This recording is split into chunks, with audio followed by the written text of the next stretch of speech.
चाय को 3 बार गर्म कर लेते वो जहर बन जाती है। इसी तरीके से सरकार भी अब जहर बनने वाली है और चाय जो भी है भारतीय जनता पार्टी की बदौलत है। योगी जी तो उसमें साफ कह रहे हैं अगर बीच चौराहे पे आपको कोई थप्पड़ जग दे ऐसे तो गुंडाराज बढ़ेगा। का मुकदमा दर्ज कराया गया है बलात्कार होने पर। समाज के लड़कों ने 18 चाकू मारे दिन दहाड़े।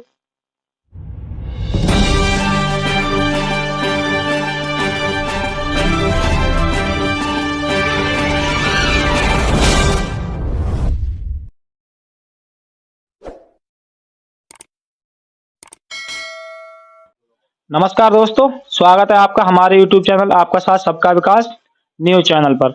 और आज हमारे पास आए हुए हैं गौरव शाक्य, युवा नेता। आज हम उन्हीं से कुछ चर्चा करना चाहेंगे। जिस प्रकार हमारे भारत देश में सरकारें आई गई, बहुत सारी योजनाएं चलाई जाती हैं और बहुत सारी योजनाओं के वादे भी किए जाते हैं, पर वादे पूरे नहीं होते हैं। तो हम बस इसी पर चर्चा करना चाहेंगे आज। नमस्कार सर। बहुत बहुत धन्यवाद अमित जी। जैसे आप हमारे यहाँ पर पधारे हुए हैं, आपने अभी देखा होगा हाल फिलहाल में हमारे यहाँ पर कितनी सारी समस्याएं हैं हमारे देश में। उन समस्याओं पर आपके क्या विचार हैं? समस्याएं जो भी है भारतीय जनता पार्टी की बदौलत है। अब तक की जो भी सरकारें आई, चाहे बहुजन समाज पार्टी रही हो, चाहे समाजवादी पार्टी रही हो, इन सरकारों ने बेरोजगारी पर ध्यान दिया, अन्याय अत्याचार के खिलाफ आवाज बुलंद की, सारे मुद्दों को यहीं की यहीं दबाया, उनका जो है सोल्यूशन निकाला। ठीक है, लेकिन भारतीय जनता पार्टी में जब से सरकारें आई हैं भारतीय जनता पार्टी की, तब से क्या हो रहा है कि अन्याय अत्याचार दिन पर दिन बढ़ते चले जा रहे हैं। इसका कोई जो है खास reaction law and order Bharatiya Janata party कहती है कड़क है, योगी जी कहते हैं कड़क है, लेकिन जो है लॉ एंड ऑर्डर कहीं भारतीय जनता पार्टी का हमें कड़क नजर नहीं आता है। जैसे आपने अभी कहा कि भारतीय जनता पार्टी कहती है हमारा लॉ एंड ऑर्डर सबसे मजबूत है। अगर उनके शासन में इतनी ज्यादा अच्छी न्याय प्रणाली है तो अब तक हमारे देश में इतने कांड हुए, उन पर क्या न्याय मिला? बिल्कुल नहीं मिला। अभी हाल फिलहाल में अगर बात की जाए देवरिया हत्याकांड की, उस पर आपके क्या विचार हैं? योगी जी तो उसमें साफ कह रहे हैं अगर बीच चौराहे पे आपको कोई थप्पड़ जग दे तो आप उसमें क्या करेंगे। योगी जी एक पत्रकार से प्रेस वार्ता के दौरान कह रहे हैं कि बीच चौराहे पे अगर आपके थप्पड़ कोई मार दे तो आप क्या करेंगे। कहता हूं कोई आप पे सरेआम चौराहे पर थप्पड़ मार दे गले में, आप क्या करेंगे? मैं कानून के पास जाऊंगा ना। कानून के पास? आप कानून के पास जाएंगे तो जब आपके पास वो तो समय रहेगा ना, आप करेंगे क्या? आपका पहला रिएक्शन होगा कि आप भी, अगर क्षमता होगी आप में तो आप उसका जवाब दे देंगे। नहीं क्षमता होगी, आप चुपचाप घर वापस आ जाएंगे, छुपा देंगे इस मामले को। यही होगा ना? आप कमजोर क्यों बना? मैं जान रहा हूं ना आपका रिएक्शन यही होगा। नहीं, मैं तो इंतजार करूंगा, थाना जाऊंगा, पुलिस थाना। जा सकते आप थाने में जाने के बाद आपका समय ही नहीं होगा। आपको कोई एक थप्पड़ मार दे, आप उसके सामने आपकी प्रतिक्रिया क्या होगी? आप तत्काल उसका प्रतिकार करेंगे। अगर आपके पास क्षमता है आप उसको पटकेंगे वहां पे, एक घूंसा। योगी जी ने कहा, खुद स्वयं कहा कि मैं क्या करूंगा कि अगर मैं उससे मजबूत हूं तो उठा के मतलब मार दूंगा, अदले का बदला तुरंत कर दूंगा। लेकिन योगी जी एक मुख्यमंत्री होने के बावजूद ऐसे सवाल कर रहे हैं, ऐसे बयान दे रहे हैं मीडिया में, तो इससे अन्याय अत्याचार बढ़ेगा नहीं तो क्या कम होगा? हमारे लिए सबसे पहले अगर कोई थप्पड़ मारता भी है व्यक्ति, थप्पड़ ना मार करके हमें उन पर कानूनी कार्रवाई करनी चाहिए। हाँ, ये बयान योगी जी को देना चाहिए था ना। तो ऐसे तो गुंडाराज बढ़ेगा। अगर कमता तो भारतीय जनता पार्टी का लॉ एंड ऑर्डर कड़क है, प्रशासन मजबूत है, प्रशासन कड़क है। ठीक है, तो योगी जी को जो है जिस व्यक्ति के ऊपर मतलब एक उदाहरण दिया, तो उस व्यक्ति पत्रकार खुद कह रहा है कि मुझे प्रशासन की मदद चाहिए, मैं जाऊंगा कंप्लेंट करूंगा, ये करूंगा। पत्रकार खुद ये बात कह रहा है, लेकिन योगी जी फिर भी कह रहे हैं कि अगर मैं मजबूत हूँ, मैं बॉडी बिल्डर हूँ, तो मैं उसे पटक दूंगा, मार दूंगा, बदला ले लूंगा तुरंत। ठीक है, लेकिन बदला फिर प्रशासन क्यों बनाया? सरकारें क्यों आती जाती हैं? एक दूसरे की मदद करने कोई तो आती हैं। जी बिल्कुल। अगर मान लिया मैं गरीब हूँ, मैं शरीर से भी कमजोर हूँ और सामने वाला तगड़ा मारने वाला भी, मैं उसको नहीं मार पाऊंगा, तो क्या प्रशासन सरकार मदद नहीं करेगी? बिल्कुल, हमारे प्रशासन को आपकी मदद करनी चाहिए जिस प्रकार से। अगर सरकार मदद करेगी तो योगी जी का यह बयान गलत नहीं है। मैं ऐसे बयान का खंडन करता हूँ, मैं बहिष्कार करता हूँ योगी जी के बयान। यही है कि योगी जी इस्तीफा दें अगर बयान पे माफी नहीं मांगे। ये गुंडाराज फैलाने का बयान है, ये एक गुंडाराज फैलाने का बयान है। क्योंकि इस पे अपनी प्रतिक्रिया वापस लें। देवरिया हत्याकांड को लेकर के जो बयान दिया है वापस लें, क्योंकि ये योगी जी खुद स्वयं गुंडाराज फैला रहे हैं। ये लोकसभा चुनाव आ रहा है जी। 2024 का, जी। आपको क्या लगता है नरेंद्र मोदी जी की सरकार दोबारा बन पाएगी? मेरे हिसाब से तो मुश्किल है, इम्पॉसिबल नहीं है, लेकिन रीजन क्या है कि कहीं ना कहीं 2022 के चुनाव की तरह टक्कर सपा बनाम भाजपा है। इंडिया गठबंधन से टक्कर होनी है, ये क्लियर है, लेकिन चांस 1% मैं देता हूँ भारतीय जनता पार्टी के आने के। आपकी नजरों में सिर्फ 1% है भारतीय जनता पार्टी आने के लिए शासन में दोबारा? क्योंकि दलित पिछड़ा समाज भारतीय जनता पार्टी के अन्याय अत्याचार से बर्दाश्त जो है अब नहीं कर पा रहा है। वो सरकार बदलने के मूड में है, सरकार बदलने की कगार पे भी है। जैसे चाय को अगर 3 बार गर्म कर लेते हैं, चाय यार बनता हुआ दिखाई दे रही है। चाहे आगरा बलात्कार ले लो, कुशवा समाज की महिला के साथ बलात्कार हुआ, महानदल के राष्ट्रीय अध्यक्ष केशव देव मौर्य जी ने कुशवा समाज की आवाज उठाई, और अभी देवरिया हत्याकांड में भी केशव देव मौर्य जी बोले। तमाम मुद्दे हैं जिसमें केशव देव मौर्य जी दलित पिछड़े समाज की आवाज उठाते हुए दिख रहे हैं। हाल ही में वो कई बयानों को लेकर चर्चा में रहे हैं, और कई बयानों को नहीं, वो लगातार कुशवा समाज हो चाहे दलित पिछड़ा समाज, कोई भी समाज हो, जातिवाद नहीं है। मतलब वो हाल फिलहाल में जो भी है, मतलब कहते हैं ना कि वो हर दलित पिछड़े समाज की जो है आवाज उठाते हैं।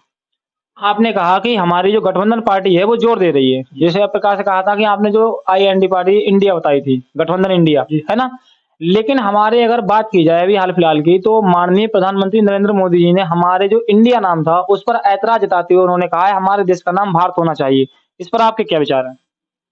भारत सोने की चिड़िया था भगवान बुद्ध के समय में, ठीक है, लेकिन अगर इंडिया गठबंधन पे आवाज उठाई मोदी जी ने, योगी जी ने, ठीक है, तो कहीं ना कहीं मैं बता दूं, इस भारतीय जनता पार्टी के लिए बुद्ध की विचारधारा से भी नफरत है।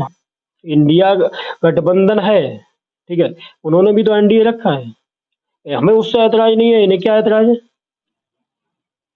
जैसे कि आप बताएं मुझे, और जैसे दलित पिछड़े समाज के लोगों के लिए उनकी सरकारें आई, जैसे मायावती की सरकार आई, उनमें लोगों को सम्मान मिला, समाजवादी सरकार आई, यादव लोगों को सम्मान मिला, लेकिन अब तक हमारे देश में समाज में जो लोग हैं, शाक्य सैनी, कुशवा मौर्य और भी मतलब लोग आते हैं जो पिछड़े वर्ग से ही आते हैं, उन लोगों को कब सम्मान मिलेगा? अमित जी, ये आपने बहुत अच्छा सवाल किया है।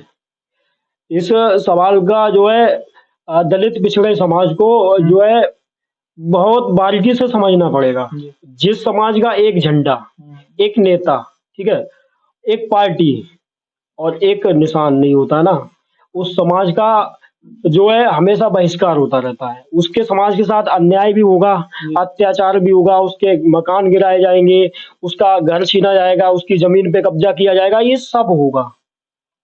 जैसे यादव समाज ने संघर्ष किया, आदरणीय मुलायम सिंह यादव जी ने जो है जमीनी स्तर से संघर्ष किया, उन्होंने एक पार्टी बनाई, एक झंडा बनाया, ठीक है, अपने समाज को उन्होंने एक कैडर के माध्यम से समझाया, बारीकी से उन्होंने समझाया, और तन मन धन से यादव समाज ने उनकी मदद की, दलित पिछड़े समाज ने उनकी मदद की, और आदरणीय मुलायम सिंह यादव सत्ता में पहुंचे। उसी दिन से यादव समाज का भला होने लगा, सम्मान मिलने लगा, राजपाट करने लगे। वो यादव समाज भेड़ बकरियां चुगाता था, भैंस चुगाता था, चरवाहा कहते थे उन्हें, अहीर कहते थे, लेकिन जब से उन्होंने राजपाट किया तब से उन्हें ये सब करने की अब जरूरत नहीं पड़ती। खेती किसानी करते हैं, नौकरियां करते हैं, क्योंकि ये सब अधिकार एक कुर्सी से मिलते हैं, राजनीतिक पावर होती है, वो उसी से सब कुछ होता है। ऐसे ही दलित पिछड़े समाज में माननीय कांसीराम साहब ने जन्म लिया। आज माननीय कांसीराम साहब की जयंती है, उनको नमन वंदन।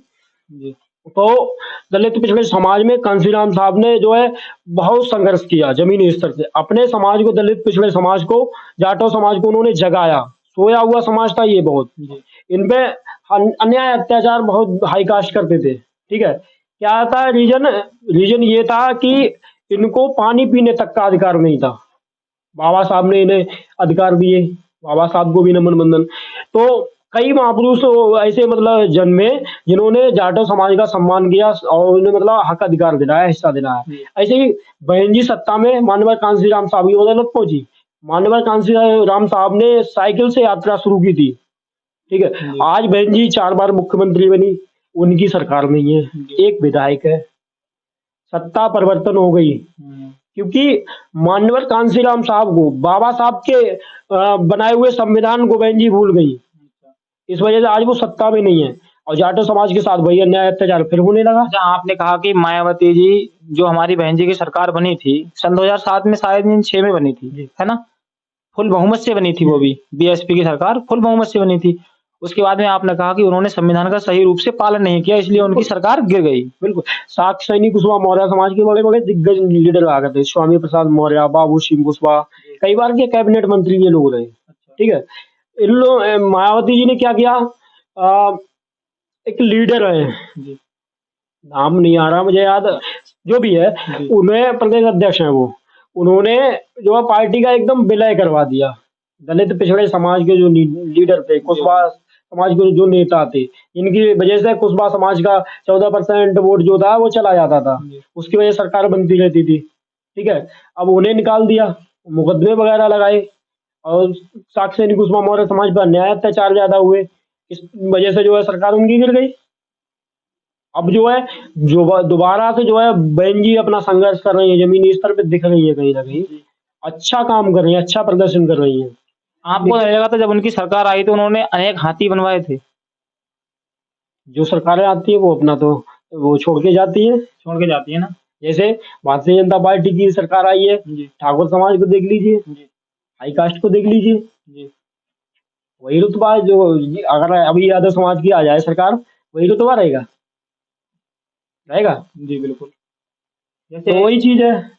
जैसे मुझे ये बताएं आप बस गौरव भाई कि अभी माननीय मुख्यमंत्री योगी आदित्यनाथ जी की सरकार हमारे उत्तर प्रदेश में बनी है और एक बार नहीं 2 बार बनी है। मुख्यमंत्री पहली बार बने हैं वो, लेकिन उनकी सरकार 2 बार बन चुकी है। लेकिन उन्हीं की सरकार में बात की जाती है न्याय की। तो आपको ये बताएं मुझे, जैसे माननीय मुख्यमंत्री योगी आदित्यनाथ जी कहते हैं कि मैं गुंडा राज खत्म करूंगा, मैं गुंडा राज खत्म करूंगा। उस गुंडा राज खत्म करने के लिए उन्होंने अपना एक अलग से एक रूल जारी किया है, कौन सा, बिल्डोजर, है ना? तो ये बताएं मुझे, बिल्डोजर की कार्रवाई क्या एक तरफा होती है या फिर दुष्ट कर्म व्यक्ति पर ही होती है?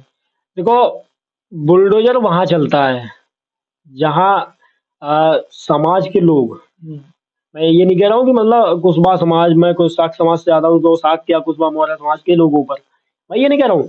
मैं कह रहा हूँ कि मतलब दलित पिछड़े समाज पर, जो गरीब हैं, दलित पिछड़े हैं, उनके घर बुलडोजर चल सकता है। ठीक है।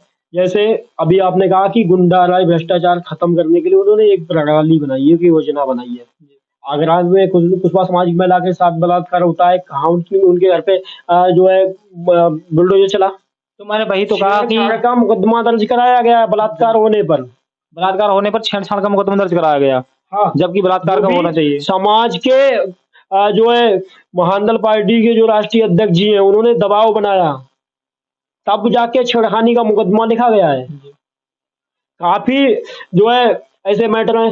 आप पटियाली में राजा का रजोला गांव है, वहां करमवीर साक्य को ले लीजिए, ठाकुर समाज के लड़कों ने 18 चाकू मारे दिन दहाड़े। अभी 2 साल पीछे की बात है, कहाँ उनके घर पे बुलडोजर चला, कोई न्याय नहीं है उसके हत्याकांड में, कहाँ बताओ उनके घर पे बुलडोजर चला। अपने बदायूं में ब्रजपाल सिंह साक्य रहे नेता, भारतीय जनता पार्टी के ही, कहाँ उनके घर पे बुलडोजर चला। कांग्रेस के बहुत मजबूत नेता रहे, उनको भी जेल में मार दिया गया। अगर सरकार कड़क है, बरादरी के भगवान सिंह साक्य हैं, बरादरी के ही संघमित्रा मौर्य हैं, कौन से उनसे आज तक मिले जाके उनके घर पे? जी कोई नहीं मिला उनसे, कोई नहीं, सांत्वना देने तक नहीं पहुंचे बरादरी के नेता। और लेकिन माननीय मुख्यमंत्री योगी आदित्यनाथ जी कहते हैं कि हमारी सरकार गरीब और अन्याय और गरीब और भ्रष्टाचार के खिलाफ ही लड़ेगी।